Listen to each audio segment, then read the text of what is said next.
Hi guys, and welcome to another unboxing and first impressions. Today we're unboxing a model from Veneziano watches. So let's open it. This is the first time that I'm featuring this brand on my channel. The package arrived from Italy, where they are located. So let's just cut all of this. This is the outer protective box. And it's been banged up. Okay, let's move this away. Here it is, Veneziano. You pull the tab here. Okay, so this one has been factory sealed. Let me just pull this side as well. There we go. Opening that, we get their catalog. Pretty cool. Okay, this is very cool. Talking about the brand, the different models, very nice. Inside we have more protection. Let's drop that away and pull out the actual box of the watch, which actually looks quite nice. Wow, you have this embossed, or should I say reliefed, Veneziano logos and inscriptions. You can actually feel them under your fingers. You have a gold logo, I mean this cross. It's actually a sleeve, so let's pull it out or pull it off. There we go. Move that away. This is the outer cardboard box, or the inner cardboard box. This one is actually quite weird to the touch. It almost feels like rubberized cardboard. Very cool. And now let's try to get to the watch itself. There we go. Inside on the lid, this is probably the instruction manual, maybe even the warranty. Let's take a look at that as well. It's like, and it's the same material. I don't know what they do to this paper or cardboard, but it's pretty cool. Let me just open that one. Yes, inside are the papers of the watch. I'm very much impressed with the packaging. Very cool. And here we have this felt material, a big pillow, and on it, the watch itself, the Nereide GMT. So let's get it off this pillow. We have something inside as well. Let's get the bracelet off. Like so, the pillow is massive. It's not only like big, but it's also pretty heavy. Overall, the packaging, very high quality. So let's check out the watch. Now, this is just the unboxing and first impressions, so I will be doing a full review with macro shots, but let's check it out like this. Let me just peel this off to reveal this beautiful dial and bezel. Oh, wow. Okay, so this is one of the first watches to utilize the Seiko's NH34 GMT movement, which is something I kind of expected to happen when I reviewed the Seiko 5 GMT, because like I said, the importance of that watch is not the watch itself, but the movement that's going to be used in a lot of micro brands in the future. Veneziano is one of the first, so it does come with that movement. It comes with a screw-in crown. The movement itself beats at 21,600 bph, comes with both hacking and hand winding, and an independently settable GMT hand. Very cool. So pulling the crown to the first click, in one direction you set up the GMT hand, in the other you change the date. Pulling it to the second position stops the second hand, so you can change the main time, and as you can see, the GMT hands is synced with the main time hands. Very cool. The watch itself, screw-in crown, meaning it has, I believe, 200 meters of water resistance. It's a 39mm watch with a relatively short lug-to-lug of 45 point something. Now there is this protruding end link, but it's not that bad because it kind of points downwards.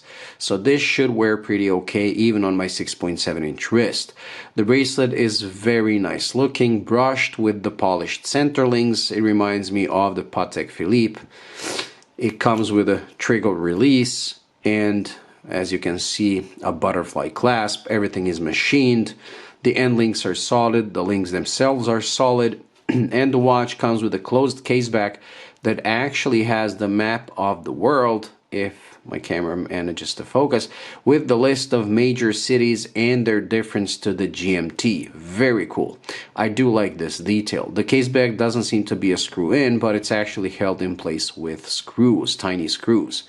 Very cool. The watch itself, as you can see, is a combination of brushed surfaces on the sides and polished surfaces on the top. It comes with this sapphire crystal, as you would expect. It has this beautiful, it looks like a sunburst effect on the dial. This is a black dial with gilt numerals and hands, and I can't wait to see how this looks under macro. The date is at 3 o'clock.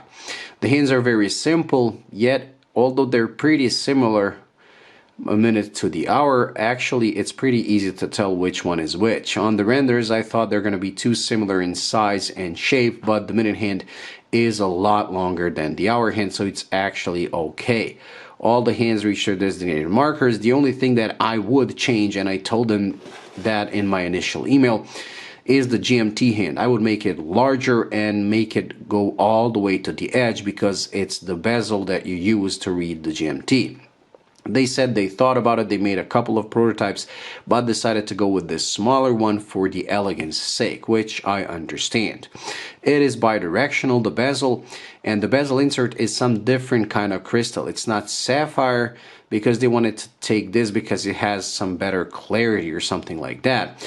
And the lower part is actually not only gold colored, but also mirrored. The upper one is black, but as you can see, the lower one, it appears gold, and it is gold, but once you look at it face front, you can see that it becomes a mirror. Pretty cool effect. Let me try the bezel. The bezel is unidirectional, which is weird for a GMT watch. Usually that's reserved for dive watches, but I have nothing against it. It's very easy to grip due to these large teeth that are also a combination of polished on top and brushed on the sides. It's very easy to grip and operate. The clicks are pretty precise. Very nice. I do like the bezel action. They also make an Nereide diver that doesn't have the GMT function, so I believe they just switched, they just took that bezel and placed a GMT insert. But it is one of the better bezel actions that I tried, and one of the easiest bezels to grip. Very well executed. Overall, the watch looks pretty nice. Like I said, 39 by 45. It is slightly on the chunky side, as you can see, and I'll have the measurements ready for the full review, but it actually looks okay. I do like the depth of the dial. Look how thick this chapter ring, or whatever you want to call it, looks, and then, or the rehaut, and then the dial is deep inside, probably to accommodate this thick bezel. But if it was thinner, it probably wouldn't be as easy to grip. I do like it like this.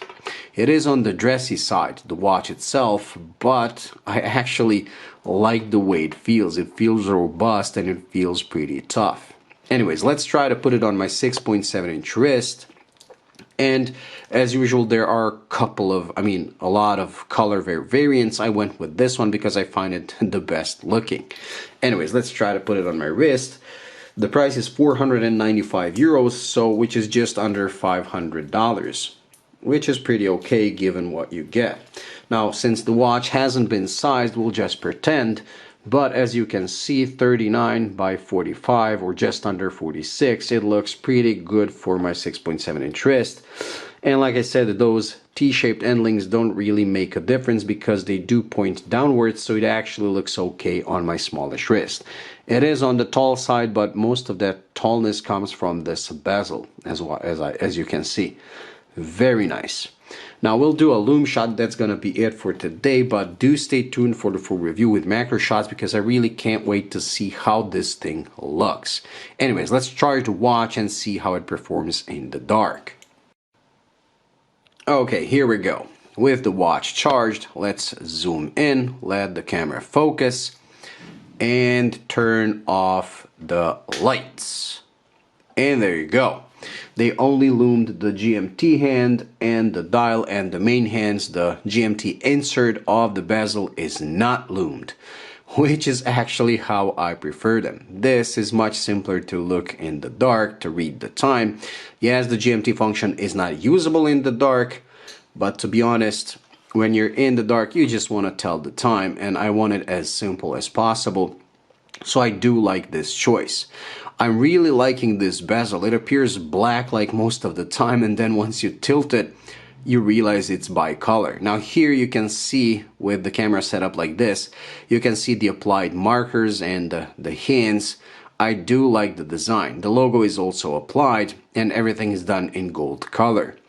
Like I said, stay tuned for the full review after I spend some time with the watch, but on the first go, I have to admit I really do like it. Anyways, that's it. I'll leave the link to their webpage in the description so you can check out their entire lineup. But these are, I believe these are like sold out mostly. They already sold out 2 batches. Now the third one is gonna be available from January. So it is a pretty successful model, and you can see why. It's a really, really beautiful watch. That's it. So thank you for watching. I hope you enjoyed. If you did, please like and subscribe, and I'll see you in the next one. Bye.